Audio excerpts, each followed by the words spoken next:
Welcome to the Unconditionally Worthy Podcast. I'm your host, Dr. Adia Gooden, a licensed clinical psychologist who believes deeply that you are worthy unconditionally.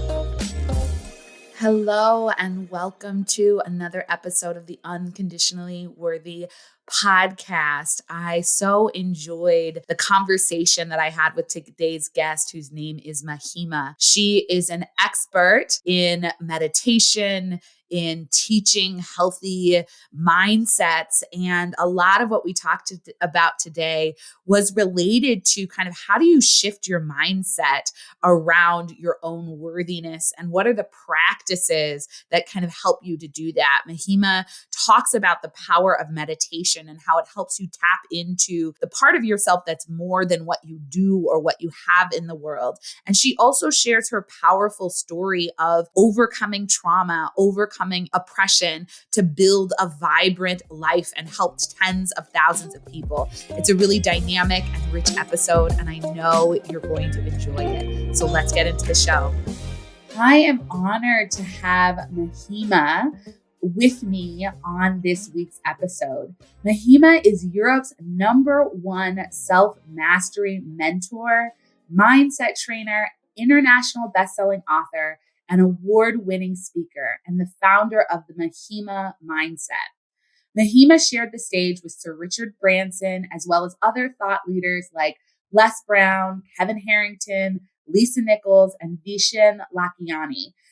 Mahima has done over 10,000 hours of meditation practice and has helped transform the lives of over thousands of people in her world-class personal growth academy, which evolved into what is known today as the Mahima Mindset. The Mahima Mindset helps people find and live their higher purpose. Mahima was born and brought up in Zimbabwe, but has spent her whole adult life traveling around the world, teaching her unique brand of mindful leadership. I feel incredibly honored to have you here with me today, Mahima. You have done so much in the world. You have shared really impressive stages with impressive people, and I just know that you have so much wisdom to share. So thank you so much for being here with me on the podcast. Well, thank you for having me here, Adia. It's just such a delight and a pleasure to get to spend time with women, first of all, that love, empowering each other, elevating each other, and just thinking outside of that box of how we can disrupt to create more joy, peace, and love in our lives. So thank you for allowing me to be here on this amazing podcast that you do. It's such a beautiful work you're doing in the world. Yes, awesome. Well, I'd love to start our conversation where I start all of my conversations with guests, which is by asking you to share a little bit about your own self-worth journey. Self-worth. It is the best gift that you can give yourself in this world to up level. Yes. And I believe that a lot of our self-worth or lack of it started in our childhood with our conditioning. It's generational stuff that has been handed down to us. When I work with my students, a lot of people feel like it's just their problem. So like, I really don't love myself. I really feel like I don't, stand for my value and or not financially or even on their voice or what. And I feel like they feel like it's their personal problem. And I'm like, no, my love, this, yes, you may have these feelings, but this is shared by millions of women all over the planet, not just in this time frame that you and I are alive right now, but for generations and generations and generations that have come before you. So understanding where all this messiness is coming from is very much a pathway to transforming and healing it. When we think it's our own personal problem, we don't actually have the bigger picture view to be able to go into a more rapid transformation of what's happening. So, yeah. So my worthy journey, I think, really started when I had my awakening in India, where I realized that I'm more than just my thoughts and feelings, that is just a small part of who I am, and who I truly am is something greater, something that words cannot really describe. You can call it essence, soul, source, God, love, peace. It's something that you come into this world with nothing. You're going to leave with nothing. So think about that essence that has no real attachment to anything of these external things, because you've understood your time here is temporary and you are traveling. You're a traveler, and this body is a momentary vehicle through which you're traveling through, right? So understanding that you came into this world with nothing, you're going to leave with nothing. This journey between life and death is unknown. And I think there's never been a better time in history for people to wake up like, oh, yeah, it could all be over in a second, right? This is the reality anyway, but not the reality that most of us live in. Yeah, we live in the past and future. We don't live in the presence of how valuable this time is. So I would say my self-worthiness, kind of improved when I started to understand and gave myself the power of the now. Gave myself the live in the present moment and not take being in this body for granted. Yes, every single day is a gift that I still get to play in this body and participate in this crazy thing called life, right? So that's kind of how I see self-worthy. It's loving yourself enough to know who you truly are and focus on it. Yeah. Yeah, I love that. And I love that you're sort of talking about connecting to the parts of yourself that is beyond this external, this material, this temporary, and how that facilitates your ability to play and be in the present and appreciate the experiences that you do have in life. I think one of the things I was getting curious about as you were sharing your own journey is how culture influences all of this, because so in the US we are very materialistic, capitalistic culture that says what we have and what we do is who we are, right? Those are the sort of predominant messages, and it's harder, I think, for people, though people are doing it, to connect to the parts of themselves beyond what they do, what they produce in the world, what material things they have. And so I know you mentioned being in India and really connecting to the parts of you that are beyond this external. And I wonder sort of what was that like for you growing up in Zimbabwe, and how did, some of the cultural, dynamics of life in Zimbabwe impact your own sense of worthiness, and what were the messages like there, and how did that maybe differ from what you learned when you were in India? Well, one of the things that I would say, I would say poverty mindset was something, victim mindset, poverty mindset. So feeling like I'm a victim of my circumstances. Yeah. I'm a victim because I'm living in apartheid. Yes, which is a horrible, horrible regime that segregates people and separates people, right? So my grandparents, my mom lived in the full thickness of that. At 10 years old, Zimbabwe gained independence. And so apartheid was abolished. But I was 10 years, I lived in a country with apartheid. And just because it was abolished doesn't mean that that atmosphere disappeared, right?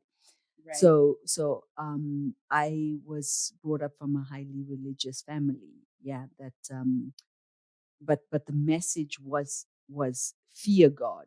You need to be God fearing. It was sin. It was devil. It was it wasn't a positive message of hope. It was a scary place for me to. I didn't feel safe in that philosophy of God fearing and devils and and this kind of be very careful, sinning, repent your sins, you're a sinner, sexual, stuff that I heard, like, don't be a whore, don't be, the B word. There was a lot of that kind of stuff put onto me as a young, girl growing up, trying to figure out her stuff. I actually experienced being sexually abused from my stepfather, but there wasn't a safe space for me to go and talk about this. So I never talked about it until I was awakened and I, worked on myself and, realized the sexual trauma that I'd gone through. And then I brought it out and I wrote about it in my book and family members suddenly knew about it. And, but as a child, when that was happening, I was like 11, years old when we went to live with my mom and my stepfather. And that's when it started to happen. All I'd heard is about sin and sex is bad. And there was never like someone protecting me, like, hey, listen, if somebody touches you in a way that's inappropriate, come and tell mommy. It was always just focused on you going to do something terrible that's going to make us all be ashamed and shame the family and shame this, So that's kind of was what I was brought up in. A lot of tension, a lot of anger around behaving properly, yes, being a good girl, a good Christian girl, being a good person, but not knowing how to do it and not really, quite frankly, having role models, yes, because the people that were teaching me this, like my mom and my grandmother, they had their own emotional trauma that they were dealing with and trying to heal, right? So my mom was dating these men that were essentially broken, right? Because that's what happens when we haven't done the work on ourselves. Then we expose ourselves to situations that aren't very good for us, but we do it anyway because of our own broken trauma and hurt. Once we start healing of ourselves of that stuff, we feel like we deserve better, and then we don't allow these type of people into our lives, right? So my mom had her own traumas, her own pain. My father abandoned her with 2 kids, disappeared, totally traumatized her. And so this is the type of, childhood that I have. I know I'm laying a lot of heaviness right now onto the story, but I just want everybody here to know where I came from. And so your past doesn't need to define your future, but you do need to own the messiness of what those imprints that have been handed down to you and how they're affecting what you're manifesting and what you're able to create in your life. So I hope I've answered your question in a bit of a long-winded way. It's a really in-depth response. I think it's going to be it's powerful for people to hear. One, sort of you talking about sort of this cultural national overlay of, what happens when, you're oppressed, when your country or your people are oppressed, and sort of the internalization of that can then lead to victim mindsets and all of these things that are unhelpful, understandable, but unhelpful. And then also the trauma that you experienced and the messages around that, which basically said, if you don't get it right, if you don't get it perfect, you're sinning, and there's often a narrative that you deserve punishment. You deserve bad things if you do something wrong, right? And this sort of how that creates a dynamic of living in fear, and feeling unworthy and all of these things. And I think, part of what's really powerful about your story is that you have evolved so far beyond it, right? I think the challenge that so many people who are survivors of trauma, sexual violence have is to not create an identity out of that they then sort of carry with them and allow to define them for the rest of their lives, but to own and acknowledge that it happened and also evolve beyond it and know that there's so much more to them than what they went through. And I think you're such a great example of that, of living, moving beyond those awful things that you experience and living a life of empowerment where you not only have empowered yourself and done so much, but also are using your wisdom, your knowledge, your expertise to empower other people. Absolutely. Thank you so much for that acknowledgement. So, if anyone is listening to this right now, how did I overcome all this stuff? It's because I met the right people and I followed them. That's my secret. So at the age of 22, I got divorced and I found myself in India having this amazing experience of listening to new wisdom. And for me, it was instant connection that just with these new teachings that just felt like this is what I've been looking for, right?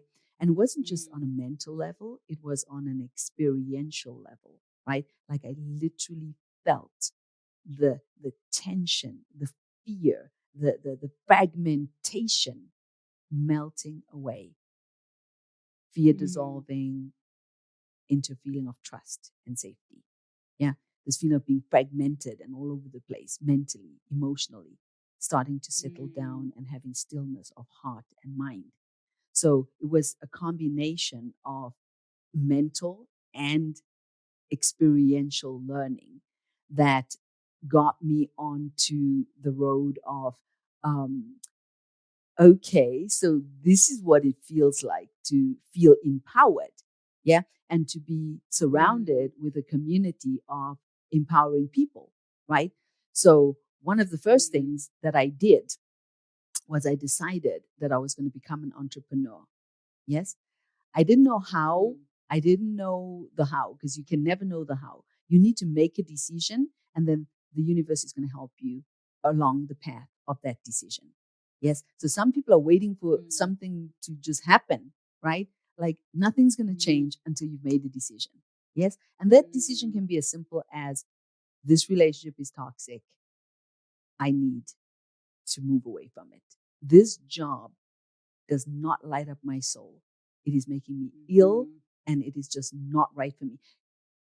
I have to change this. You don't need to know how you're going to change it. You don't need to know, anything about the how. You just need to make a decision. Enough is enough is enough. And that you're ready for change and transformation. And then like this, because I believe we're living in a friendly universe that is designed to support us, you will start to manifest messages, teachers, support on your decision that you've made. Yes. So this is how I've experienced my transformation journey. It was like, we are interacting with the world in a divine way.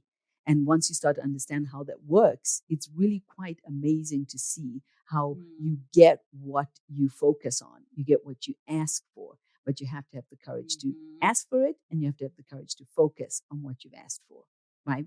And then we've got to stay in radical action to what we say that we want. So it's not like just, oh, magic just happens, right? So for me, I met those teachers in India, but I said, this is amazing stuff. I want to know more and I'm going to stay here and learn more.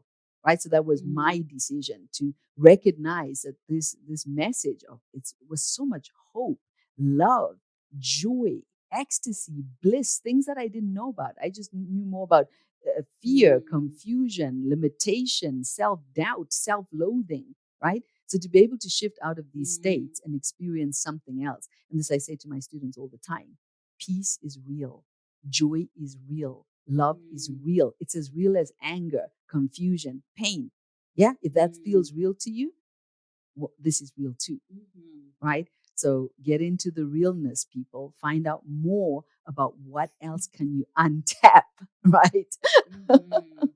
Yeah, I mean, I think you're saying so much that it's powerful. I recently had a conversation with a client, and we are basically talking about what does she trust?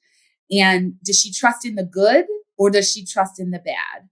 And I think so many people in this world trust much more in negative, in things going wrong, than they do in things going right, in things coming together, in things unfolding in the way they're supposed to.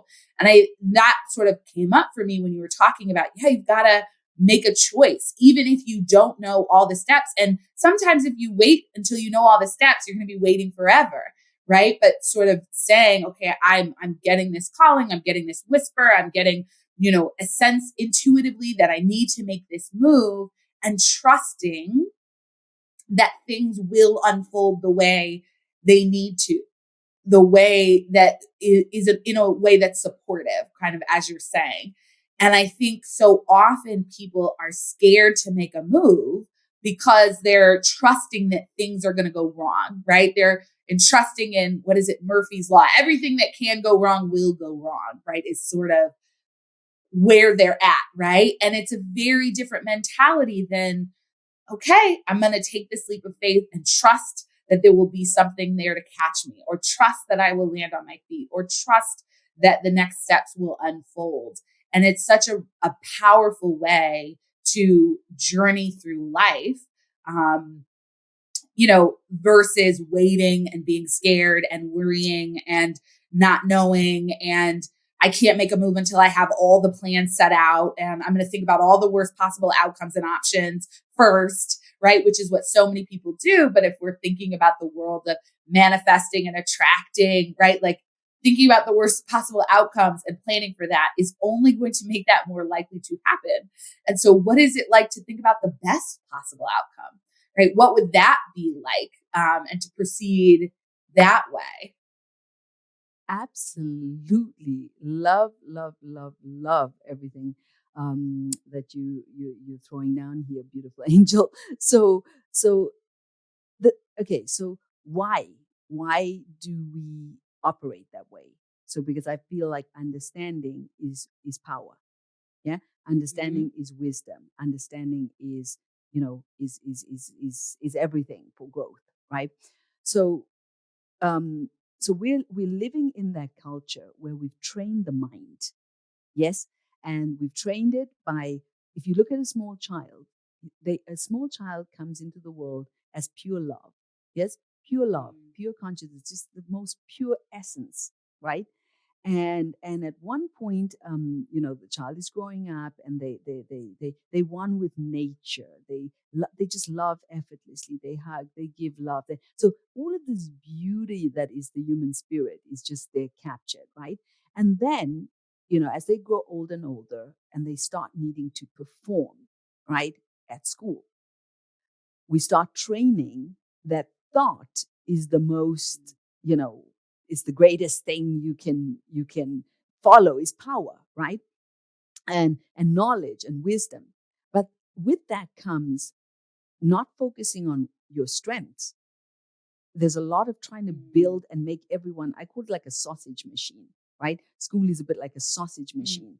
They give the same classes, everyone has to perform the same, and you've got to go through the same process. Whereas we're unique. There's people that have strengths. Like I have aesthetic as one of my superpowers, right? I'm a visual artist. I can write music, poetry. I can do painting. I can do interior design. I can create trainings. So I have this creativity as one of my superpowers. Also, I'm being able to create beauty visually, right? Helping people to just go shopping, and a new style and all of that stuff. And then there's other people that have the hand intelligence. They can knit and sew and make incredible things with their hands, right? That and it's just like there's other people that can, super smart, can remember a lot of stuff that they've read and da, da, da. So so that's where it starts to come apart, is this school system that puts you into this incubator of learning that gets you more and more disconnected from your spiritual and emotional self, right? And it all starts to operate with this, right? So we become talking heads, essentially, right? Um, and that's where a lot of these like feeling of disconnection, fragmentation comes from, because we just operate in the head. Yes, people even tell you, your parents say, you better think about what you're doing, right? You better think. And then we lose the connection to our intuition, to our soul, to our spirit, to our emotions. A lot of us are not taught, like I told you about my story of not being able to express the abuse that was happening to me. This was an emotional disconnection because my emotions didn't matter. Nobody ever really asked me, hey, love, how are you doing? What do you feel? Yeah. My parents were just trying to shut me down the whole time, right? If you were angry, there wasn't any education on how to deal with that emotion. There was just like, you stop that now. You don't talk to mommy like that. There wasn't, where's this coming from? What's going on there, right? Why are you feeling this way? Because maybe then they would have discovered, yeah, I'm angry because this is happening to me, right? So this is what happens. We become deficit emotionally, right? We start reducing our connection to nature, to our joy, our laughter, all of the things that are just natural part of who you are as a human, right? And it becomes about achieving goals. Yes. First, the first thing is, hey, for women, it's different, right? Get married, have kids, get that success, blah, blah, whatever the list of, this is what success looks like, right? Yeah. And so that's what's happening to a lot of people. So with everything that's happening in the world right now, we've been forced to re-examine what we've given power to, which is, it's all about the mind and, goals and achieving things and getting things and looking externally.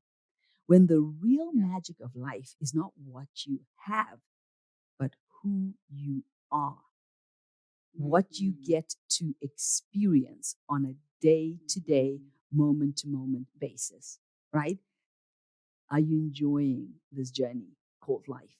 Can you literally wake up in the morning and feel a deep sense of gratitude to be in your body, to have another day with these beautiful relationships that you have? We have these relationships that we destroy because we're so focused on, our to-do list and, and many other things, that we don't enjoy our relationships. We're not nurturing beautiful relationships, right?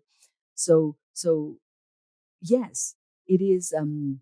It's time, I think, for many people, and that's why they listen to your podcast, and people are trying to get more aware of.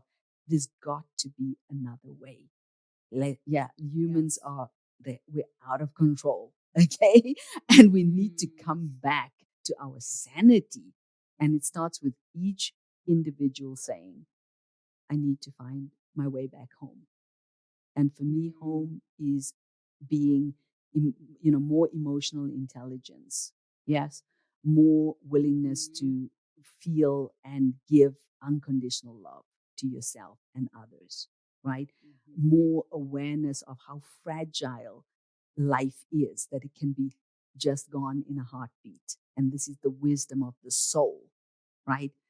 So that's, I think, where I would direct people listening to this to start untapping, getting out of the head, getting back into the heart, back into your body. Look what we're doing to our bodies. I mean, that's a whole discussion we could go into, right?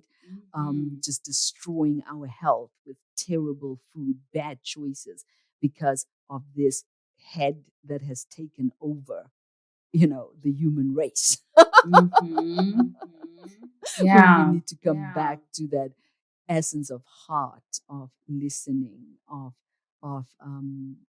peace, and serenity, and the willingness to bond with yourself instead of escape yourself. Yeah.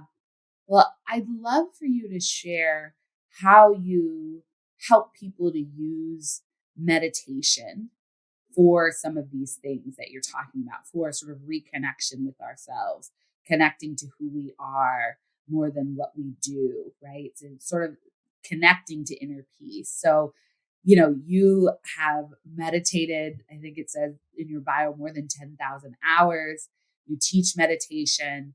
And I think people often sort of simplify meditation or sort of write it off as, oh, I can't do that, right? It's just sort of like, oh, I can't do that. It's too hard or I'm not good at it. And so I'd love for you to share kind of your insights on how meditation can be a powerful tool to help people to reconnect to themselves, to connect to inner peace, cultivate inner peace, and those sorts of things. So when people say I can't meditate, I say, can you breathe? Yes. Can you love? Can you listen? Can you breathe? Can you love? Can you listen? Because until you learn to love and listen to yourself, it will be extremely challenging to live a more peaceful, abundant life, as far as I know it and experience, right? So if we're looking for the external to keep sort of giving us approval, right? Whether it's we're looking for that approval at our work, we're looking at it from our kids, we're looking at it from whoever, but we're inside empty. We don't approve ourselves. A lot of people in that headspace live in a place of self-loathing, right? So escaping what they're truly feeling. Because if they would go there, yeah, I say you need to own your shit to own your brilliance, right? So, when you become quiet enough and you start to listen, then you hear that voice. It's loud. It ain't pleasant. Yes, that voice that's criticizing and judging you all day long, criticizing and judging others all day long. It's a nasty habit that we just do because that's what everyone does. Yeah, we complain, we bitch, we moan, we criticize, we judge. We're resentful of even the smallest thing, right? Triggers that inside of us, that feeling of we have the right. Look at this shit that's happening, right?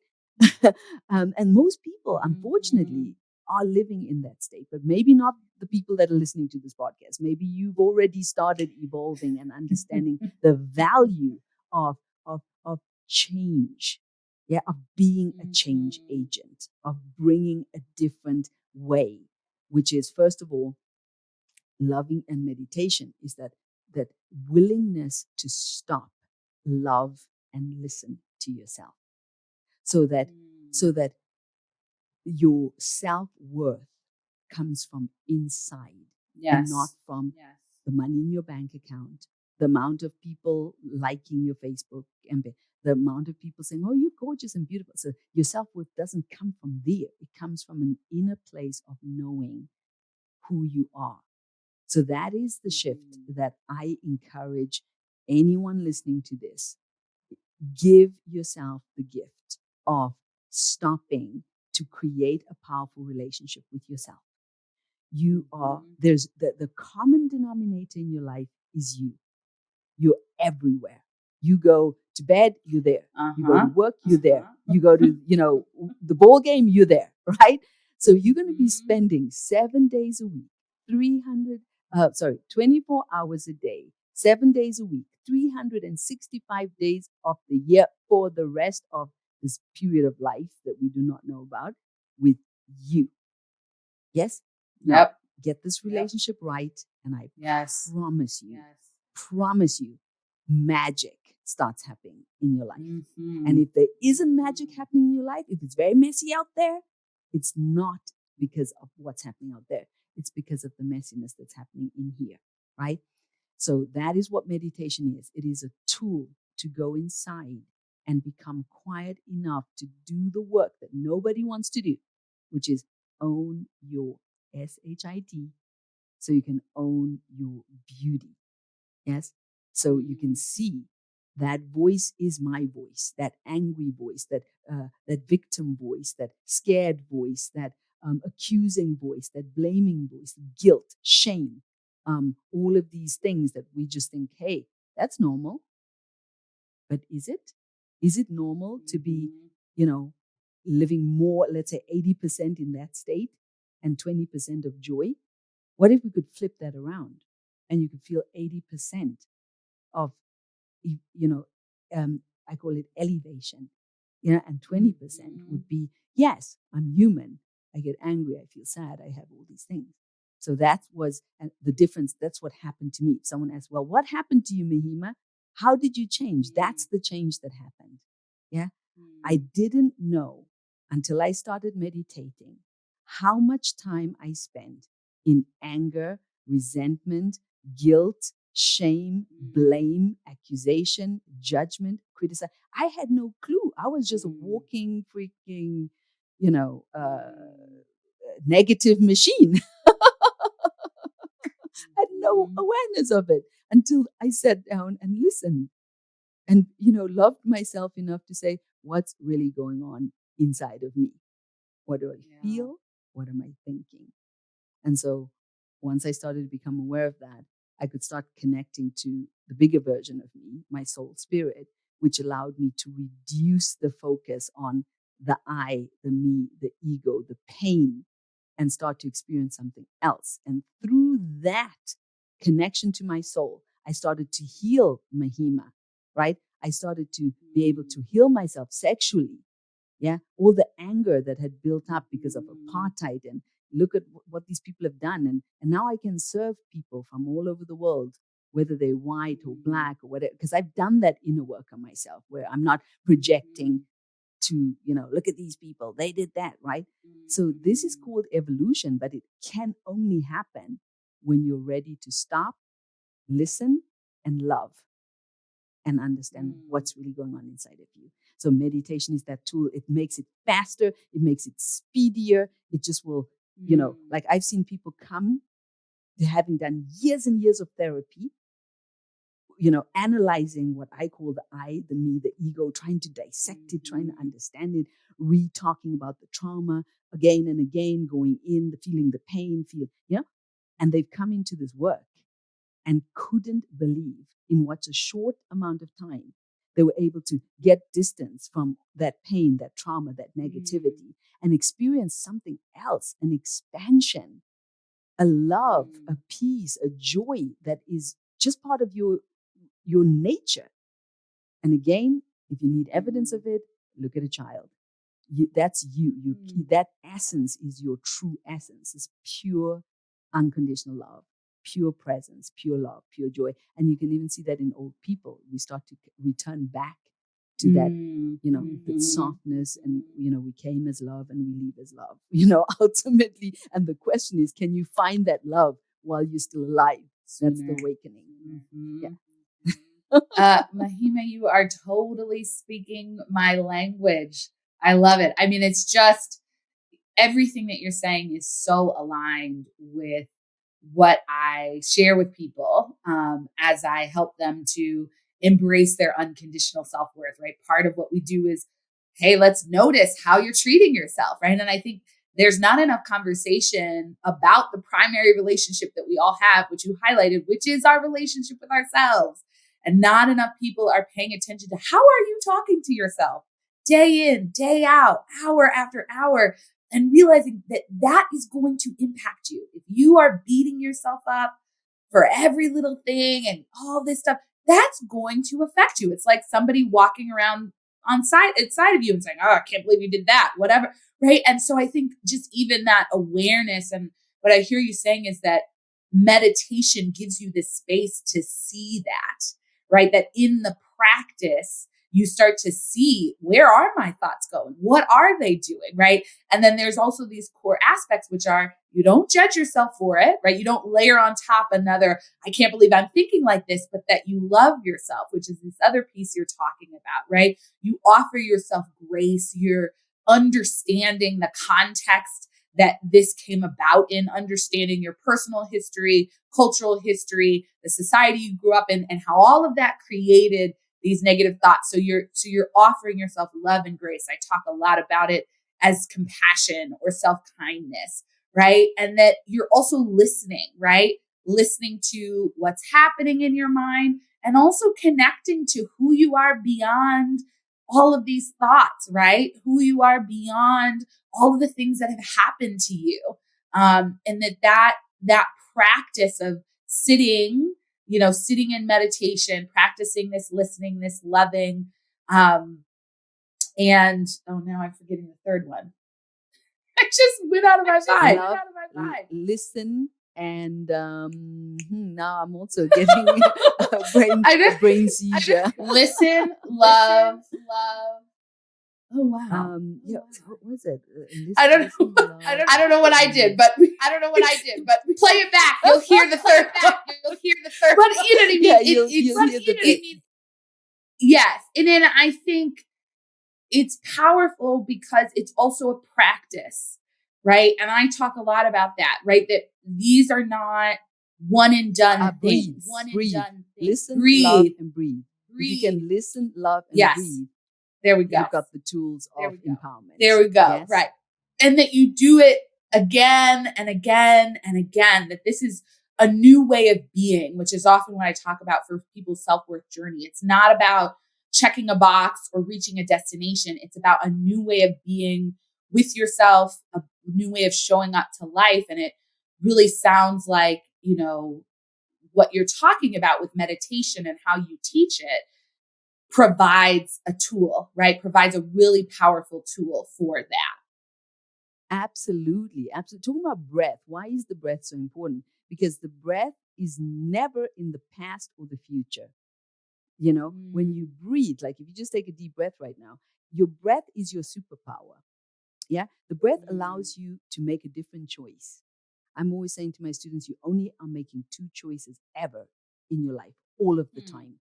You're either choosing to lean into some kind of positivity or you're choosing to lean into some kind of negativity. Those are the only 2 choices you're ever making all day long. You're just making 2 choices.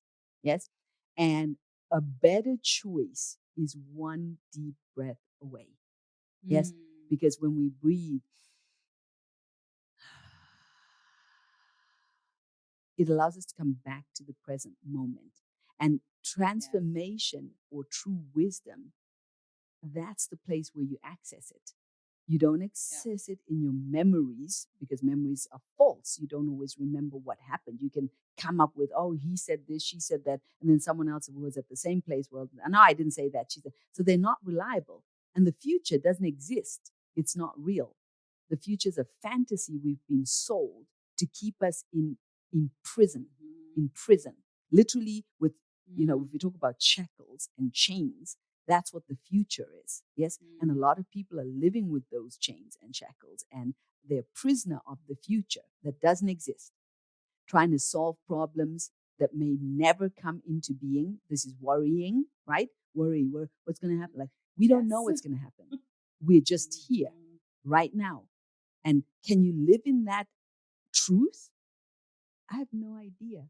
The only thing I know for true and certain is that I have another breath. I know that I'm here with you on this podcast, having this wonderful moment. That's all I know. And that's all that's real. The next moment will bring whatever it brings. It could be something great or it could be something not so great. That's the nature of reality on planet Earth. We're living in a mystery. We don't know what's going to happen. Yes. And the more we can accept this, the funny thing is the more control you have over what really matters. This is the thing that the mind-blowing thing that I've seen. So I'll have, if I give more concrete examples of this, right? So I'll have a student that's like, Mahima, this job gives me security. I can't just quit my job and go after my passion, right? And I said, love, job doesn't give you security, okay? You this job could be gone in another way because the universe just, you're fired, right? So it's not only that you get to leave your job, the job could just be gone, right? So it's a false sense of security that there is no security. You don't even know how much time you have in this body. So let's talk about security. I mean, if you don't even know if you're going to be around, in 2 hours or 3 hours or in 2 days. Like, what security are you talking about? Right? Like, are you living in a different truth than I do? Right? The truth is, you have no security. You don't even know how much time you have in this body, right? So while you're worrying about some future time that doesn't exist, you're not actually living in the present of what is, right? And so most people will destroy their current situation because of hoping for a better future. So think about, what do I mean by that? By destroy your current situation, because you're not able to relax and enjoy it. Your intention, your anxiety about what's going to happen or what has happened, right? And you can see as you're watching me doing this, how stressy it looks and feels. It's because it is stressy and it is exhausting. So what I invite people to do is let go and open your eyes and see the truth. Yes. And the truth is, you only have two choices. You can how you respond to life. Yes. So you could get angry, or you could say, no, I choose to respond with grace and love and compassion. Now, I'm not saying that I don't get angry. Like, I'm not saying that I'm always in control and I can, but even if I do get angry, I know I'm hijacked by my ego, the little me, the little Mahima that's lost perspective of what's really going on here, right? So that then those emotions, you're hijacked in your anger and in your story. But if you have the awareness, you can see it, and then you can choose to make a different choice. Because people say, it's so hard to be peaceful. I say it's so hard to not be peaceful. It's such a lot of energy and consumption. So once you train that muscle, it's actually easier to just go, come back to peace. Just let it go. Breathe, and focus. Focus on what matters. Yeah. And what matters and what's real is that you have this moment. And in this moment, you can be either creating something more loving, beautiful, and generous, or you can be creating something negative. You get to choose. Nobody is holding a gun at our heads, telling us what to think, what to feel, and what to do. So that's what we have control over. And the whole self-development path is about taking control of what you can control, which is your thoughts, feelings, and actions, and being in serenity and grace with what you can control. Other people's emotions, other people's actions, other people's thoughts and feelings. Yes. What's happening in the world on a political stage. Now, you can decide to be the change in the world by saying, this is an important topic for me, so I'm going to focus and do something here. That's great. Instead of just bitching and moaning about it. Like, say, I don't like this. I'm going to change it. Use that energy, channel that aggression into something, beautiful, which is creating change in the world. I call that your mission. Fine, get passionate, get fired up. If you don't like something, change it. Yeah. Rather than just using that as a reason to go into your negativity. So think about that. Every time you get lost, two choices. You're one breath away from peace. You're one breath away from freedom. Yeah. And that's such a powerful way to start being able to create more peace and love in your everyday life. You are choosing your thoughts, feelings, and actions. Yeah, I think a lot of what you're saying is so radical and liberating. I think for a lot of people, it's scary, the idea of, releasing this attempt at controlling the future, at creating a sense of false security by planning everything and thinking about everything. And even though that's stressful, letting it go feels scary. And so I think, what you're offering is really powerful and radical. And I know that people will need guidance, right? That this is why, you've transformed so many lives, because you guide through people through this process. And I believe you have a free meditation challenge. So for those who are listening, who are like, okay, like Mahima has convinced me that meditation is something I need in my life. Tell them about this challenge and how they can sign up for it and engage and really just connect with you further and get your guidance in some of these practices. Thank you so much. So, this meditation is something that we used to offer to our like elite inner student trainings. And for my 50th birthday last year, I decided more people need to have access to this because it is just such a juicy, juicy, juicy way to start developing rapidly your ability to stop, listen, and breathe. Yes. It is, and love. Yes. To love, listen and breathe. It is just 15 minutes that you're going to be giving yourself as a gift each day. And in those 15 minutes, what we're doing is reprogramming you to take your focus away from negativity and put it onto peace, love, joy, regardless of what's happening in your external environment. Yes? Because what I've learned is that what's happening outside doesn't need to define my response. Yes? I have the right to live my life with more peace, with more love, with more joy. Yes? So my teacher, one of the things that he said to me is, Mahima, I'm going to teach you an inner peace, a love and a joy that is not dependent on external circumstances, events, or people.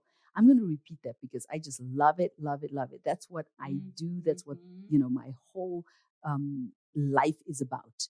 Yeah. Showing people an inner peace, a love and a joy that's not dependent on external circumstances, events, or people. If you're looking for power, that it's understanding this sentence that I just said. A lot of us are victims of everything that's happening. We just jumping all over emotionally based on what this person's doing, what the world is doing, and we're very fragmented. And I'm offering you an opportunity with this 21-day challenge to start taking charge of the fact that you get to decide what you think, what you feel, and how you act. Nobody has that power over you. And if you give yourself the gift of this meditation, which is free, by the way, we're just giving it away because we just want more people to feel inner peace, to feel love, and to feel joy. It's your birthright. Yes, it is and that's why you're going to find it if you do it. Actually, it's so easy because you're not learning something new. You're reconnecting with what you've always been and what you will always be, right? So that wisdom of the soul is just in there, but our focus is out there. And that's why we don't feel it and experience it. So literally the 21-day challenge is just an opportunity to reconnect to that soulful presence, and where when you get there, you feel trust, you feel safe, you feel content, you feel whole, you feel full. And from there, you start to operate in your daily life. Yes, because you're not looking for something to give you those feelings. You are being that which you were born. And there you operate in your business. There you bring into your relationships. There you come and into the world. Imagine if more people were living from that space, yes, of overflowing with juiciness of light energy, right? So that's what I believe, is possible if you give yourself the gift of this 21-day meditation challenge. But just remember, right, you may need to, if you want to go really, really deep where you're like, oh God, I'm told, you might need to go and do it again. Okay, do it once and then do it again. Okay, and my students, they love it. They just keep doing it over and over again because it's like, why wouldn't you? It's so juicy and delicious. Well, I love that. I mean, it seems like such a wonderful free gift that you're giving. I'm going to sign up. I'm going to do it. I'm excited. And I know that our listeners will. I think this is such a great opportunity to dive into meditation that's going to be powerful and transformative, and have a guide like Mahima on this journey. So thank you for offering that. We'll have it linked in the show notes. So just go down to the show notes so you can click and sign up and get started on the 21 days. And I'm assuming people can start whenever. Whatever day you click is the day that you can start your 21 days, and maybe get a friend to do it with you. 100%. And then, join us on Facebook. Mahima, I think my Instagram handle is Mahima Mindset.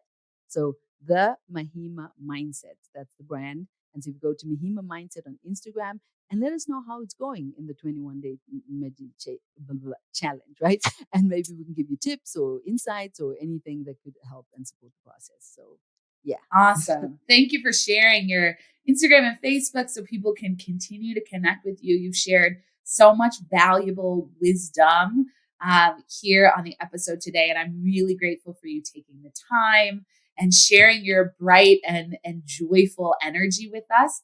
And I know that you've inspired so many people to kind of think about how they can take, agency, control of their lives and shift it into having more inner peace, having more joy, having more love. And I know it's going to be really powerful. So thank you so much, Mahima. Thank you, Adia, for having me here. And just gonna leave everyone with the message, sadness, confusion, hate is real. Peace, love, joy is real. Get into it. Get balanced, right? Live that balanced life. Thank you, guys. Thank you so much. I love it.